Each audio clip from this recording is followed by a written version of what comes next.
ఇక మరొకటి ఇందిరమ్మ రాజ్యం. ఈయన అంటే పొద్దుగాలు లేస్తే ఇందిరమ్మ రాజ్యం అంటే ఏంటిదో అనుకున్నాం మనం.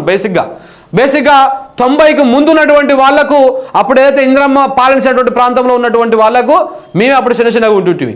సో అట్లాంటి వాళ్లకు ఇందిరమ్మ రాజ్యం అంటే తెలుసు వాళ్ళకు. ఎందుకంటే ఒక ఎమర్జెన్సీ గుర్తొస్తుంది, ఒక నియంతృత్వ పోకడలు గుర్తొస్తాయి, ఒక దుర్మార్గమైనటువంటి పాలన.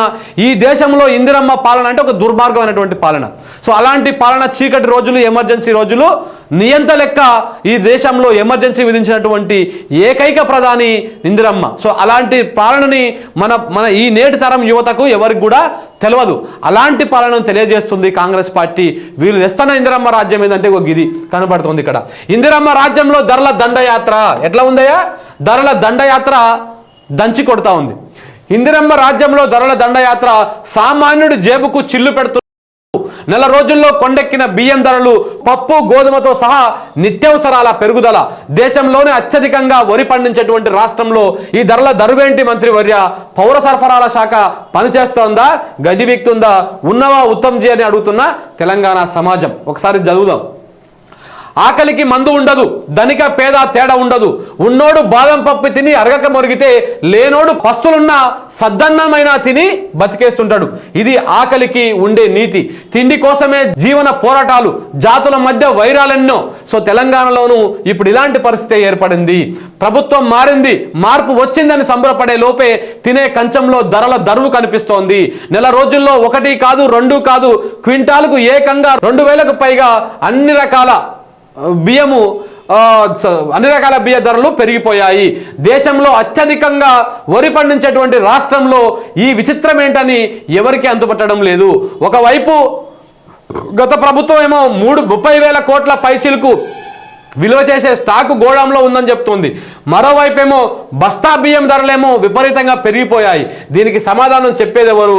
కాంగ్రెస్ ప్రభుత్వంలో పౌర సరఫరాల శాఖ పనిచేస్తుందా? ఉత్తమ్ కుమార్ రెడ్డి గడ్డం గీసుకునేటువంటి పనిలో ఉన్నాడా? ఈ ఉత్తమ్ కుమార్ రెడ్డి గడ్డం గీసుకునేటువంటి పనిలో ఉన్నాడా? లేకపోతే అన్ని సొల్లు కబుర్లు చెప్పి అంటే మేడిగడ్డకు వదాం, ఆడ ఈ మేడిగడ్డను మూసేసి ఆ తుమ్మిడేటి కాంట్రాక్ట్ ఇద్దాం, అల్ల కమిషన్లు కొడదాం, ఈ పనిలో ఉన్నావా? ఏం పనిలో ఉన్నావు నువ్వు? ఒకసారి రికార్డు తీసి చూడు. దేశం మొత్తంలో అత్యధికంగా వరి పండించేటువంటి రాష్ట్రం తెలంగాణ రాష్ట్రం. అయినా మన దగ్గర ఎందుకు ఇంకా బియ్యం ధరలు పెరుగుతున్నాయి? దేనికి పెరుగుతున్నాయి? మొన్నటిదాకా గత ప్రభుత్వం ఉన్నంత వరకు మొన్నటిదాకా ఒక స్థిరంగా ఉన్నటువంటి ధరలు ఇప్పుడు ఎందుకు అనూహ్యంగా పెరిగినాయి? దేనికోసం పెరిగినాయి? మీ పర్యవేక్షణ లేకపోవడమా, లేకపోతే ఏం జరుగుతోంది? ఒకసారి ఆలోచించాల్సినటువంటి అవసరం ఉంది. మీ అడుగు మహత్యము, మీ రాక మహత్యము అన్నీ పెరుగుతున్నాయి. ఊర్లల్లో కరెంటు కట్ అయిపోయి, రైతులకు రైతు బంధు రాకపోయే, ముసలులకు పింఛన్లు రాకపోయే.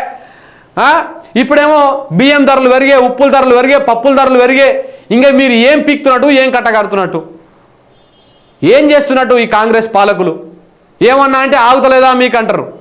ఆగేటిది ఎంత? మరి ఆకలి చంపుకోవాలన్నా 6 నెలల దాకా? మీకు 6 నెలల దాకా మిమ్మల్ని ఏమనకుండా ఆకలి చంపుకోవాలన్నా, కడుపు మార్చుకోవాలన్నా, పేదలు జావాలన్నా? ఏం చేయాలి ఆగాలంటే? సో కాబట్టి మన ఉత్తమ్ కుమార్ రెడ్డి గడ్డం గీసుకునే పనిలో ఉన్నాడు. ఇలాంటి సోమరిపోతు బ్యాచ్ మొత్తం వచ్చి కూర్చుంది. చూడండి, ఏకంగా 26% పెరిగిందంట బియ్యం ధర. గత ఏడాది క్వింటాల్కు సన్న బియ్యము 3,500 నుంచి 4,000 మధ్య పలికేది. పాత బియ్యము సుమారు 5,000 వరకు ఉండేది. కానీ నెల వ్యవధిలోనే అన్ని రకాల బియ్యాలు 1,500 నుంచి 2,000కు పైగా పెరిగినాయి. ఈ అనూహ్య పెరుగుదల ఎందుకో అర్థం కాక జనం జుట్టు విక్కుంటున్నారు. బియ్యంతో పాటు పప్పు ధాన్యాలు, గోధుమ ధరలు కూడా అనూహ్యంగా పెరిగిపోయినాయి. ఇది పరిస్థితి. ఇది ఇందిరమ్మ రాజ్యం. అప్పుడు అది పాట ఉంటుంది రేవంత్ రెడ్డిది. ఆనాటి రోజులు తెస్తాడు మా అన్న తోపు, కొడంగల్ పులి, అమరాబాద్లో అడవిలో పుట్టిన పులి అని చెప్పేసి పాట ఉంటుంది ఒకటి. ఆ పాట చూసుకొని నిజంగానే ఇందిరమ్మ రాజ్యం అద్భుతంగా ఉంటుందేమో అనుకున్నారు. కానీ నేటి యువత ఇంత దరిద్రంగా ఉంటుందని తెలియదు. ఇందిరమ్మ రాజ్యం గురించి మాట్లాడుకోవాలంటే చూపియాను. ఇందిరమ్మ రాజ్యం ఎట్టెట్ట ఉందో చూపిస్తా చూడండి. ఇందిరమ్మ రాజ్యము ఏ విధంగా ఉందో చూపిస్తా. ఏదే అడుక్కునేది ఏదే ఆటో వాళ్ళు. ఇందిరమ్మ రాజ్యంలో ఆటోల పరిస్థితి చూడరు ఎట్లా ఉంది. అడుక్కుంటారు పాపం, భిక్షాటన చేస్తారు.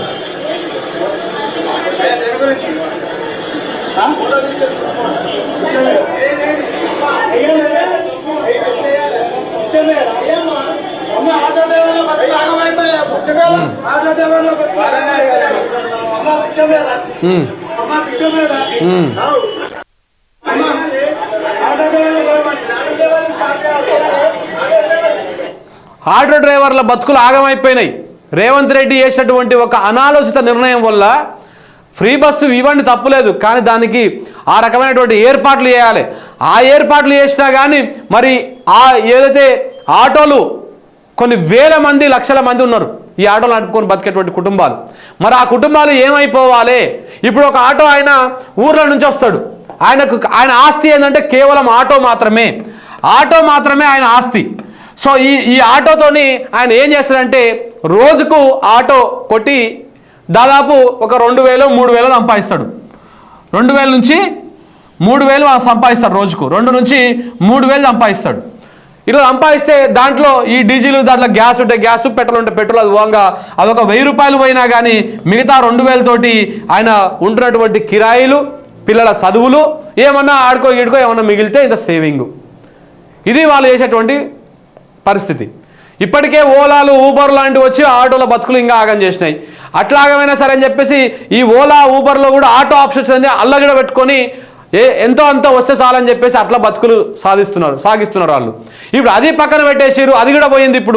ఇప్పుడు ఏకంగా బస్సులలో ఫ్రీ అయిన వరకే ఒక్క మహిళ కూడా ఆటోలు దిక్కు చూస్తలేదు. కనీసం మహిళలు ఎవరు కూడా ఆటోలు ఎక్కేటువంటి పరిస్థితి లేదు. అందరూ ఫ్రీ బస్ అయ్యే వరకు అందరూ ఫ్రీ బస్సులు అని ఎక్కిపోయారు. ఆటోల నోట్ల మట్టి కొట్టినట్టు అయిపోయింది. ఇప్పుడు కనీసం వాళ్ళు రోజంతా తిప్పితే కూడా వాళ్ళకు 500 నుంచి 1000 రూపాయలు కూడా వస్తలేవంట. 500 నుంచి 1000 రూపాయలు వస్తలేట. మళ్ళీ దాంట్లో వాళ్ళు ఆ రోజంతా తిప్పేందుకు గ్యాస్ ఏం పోవాలి, ఆటో కిరాయి ఏం పోవాలి, ఆటో ఫైనాన్స్ ఉంటుంది ప్రతి నెలకి, దానికేం కట్టుకోవాలి, ఇంట్లో కిరాయి ఏం కట్టుకోవాలి, పిల్లల చదువులకేంది, వాళ్ళ తిండికేంది, ఏడికెళ్ళి వస్తుంది. ఇక ఆగం అయిపోయినామని చెప్పేసి ఇట్లా పోయి ఇట్లా బస్సులు ఎక్కి భిక్షాటన చేస్తున్నారు. రేవంత్ రెడ్డి గారికి ఇప్పటికైనా కళ్ళు కనపడుతున్నాయా కనపడతలేవా? దీని గురించి మాట్లాడవా అని చెప్పేసి మొన్న ఏదో గిగ్ వర్కర్ల మీటింగ్ పెడితే ఇవన్నీ మేమే ఊహించినాం, ముందే ఊహించి మేము ఆల్రెడీ మేనిఫెస్టోలో పెట్టినాం 12,000 రూపాయలు సంవత్సరానికి 12,000 ఎవరు ముక్కులో పెడతావు? 12,000 సంవత్సరానికి ఇస్తే ఏం చేసుకోవాలి వీళ్ళు?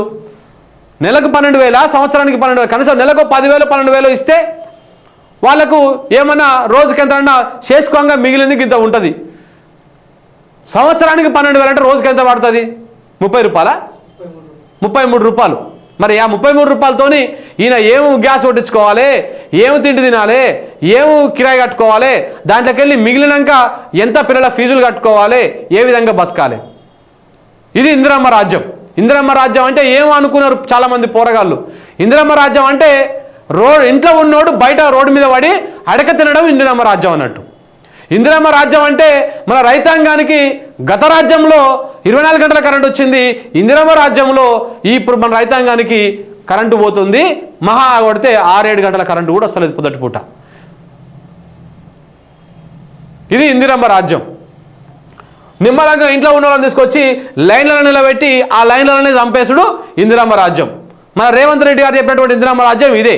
తెలంగాణ రాష్ట్రాన్ని మనం ప్రత్యేక రాష్ట్రం సాధించుకొని అప్పటి నుంచి ఇప్పటిదాకా ఏ దుర్మార్గుడు, ఏ పెద్ద ఈ అదానీ లాంటి వాళ్ళు, అంబానీ లాంటి వాళ్ళు వచ్చి రాష్ట్రం మీద పడకుండా మన సంపదను మనం కాపాడుకున్నాం, మన సంపదను మనం సృష్టించుకున్నాం, మన సంపదను మనం మరీ పెంచుకున్నాం. దాన్ని ఇవాళ తీసుకుపోయి అదానీ చేతుల్లో, అంబానీ చేతుల్లో పెట్టడం ఇందిరమ్మ రాజ్యం. ఇది ఇందిరమ్మ రాజ్యం అంటే. ఏమో అనుకున్నాం కానీ ఈ రకంగా ఉంటుంది ఇందిరమ్మ రాజ్యం అని ఎవరు ఊహించలే, ఎవరు అనుకోలే. ఇది ఇట్లా ఉంటే పాపం పిల్లల పరిస్థితి చూడండి. ఇందిరమ్మ రాజ్యంలో విద్యార్థుల పరిస్థితి కూడా చూడండి. JNTUలో పీజీ మెస్లో పురుగులన్నం పెడుతుర్రంట ఇందిరమ్మ రాజ్యంలో. బేసిక్గా గత రాజ్యంలో అక్కడక్కడ ఫుడ్ పాయిజన్లు అయితే ఇక్కడ మేధావులు ఆ ముసలోడు ఉంటాడు, ముసలోడు ఎక్కడ పోయి ఆ ముసలోడు ఎక్కడ కనపడతలేదు. కోదండరామరెడ్డి అనేవాడు ముసలోడు కనపడతలేడు. అకునూరు మురళి అనేటువంటి ఒక సోంబేరి బ్యాచ్ కనపడతలేదు. ఆ పుచ్చుకు చేసే పనులలో ఉన్నాడు తప్ప ఆయనకి ఇవేవి కనపడతలేవు. ఇప్పుడు ఎక్కడ పోయారంతా? ఓయూలో మేము మోతవారులం, తోపులము, ఉద్యమకారులము, కట్టగట్టాము, పీకి అని చెప్పిన వాళ్ళు అన్నారు. ఎక్కడ పోయారు మరి ఇప్పుడు? ఇదేంది పరిస్థితి ఒకసారి చూడ్రి.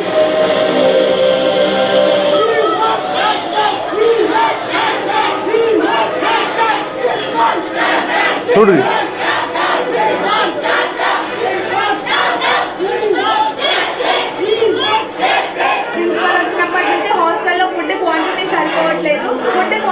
క్వాలిటీ బాగాలేదు. ఫుడ్లో డైలీ ఇట్లా రబ్బరు, ఈగలు, ఇంకా వైర్లు గ్లాస్ ముక్కలు ఇవన్నీ వస్తున్నాయి. కనీసం హాస్టల్ ఏం రేవంత్ రెడ్డి గారు, మీ ఇంట్లో కూడా రోజు పొద్దుగాల పూట తింటావు కదా బాగా చికెన్ మటను రొట్టెలు ఇవన్నీ బాగా మెక్తావు కదా పూరీలు, నువ్వు దాంట్లో కూడా నువ్వేం చేసుకో అంటే రోజు ఇంత ఒక పురుగు వేసుకొని తిను, రోజు రబ్బర్ అంటే వేసుకొని తిను, లేకపోతే గడ్డి గదరలో వేసుకొని తిను, నీకు అర్థమవుతుంది ఎట్లా ఉంటుందో.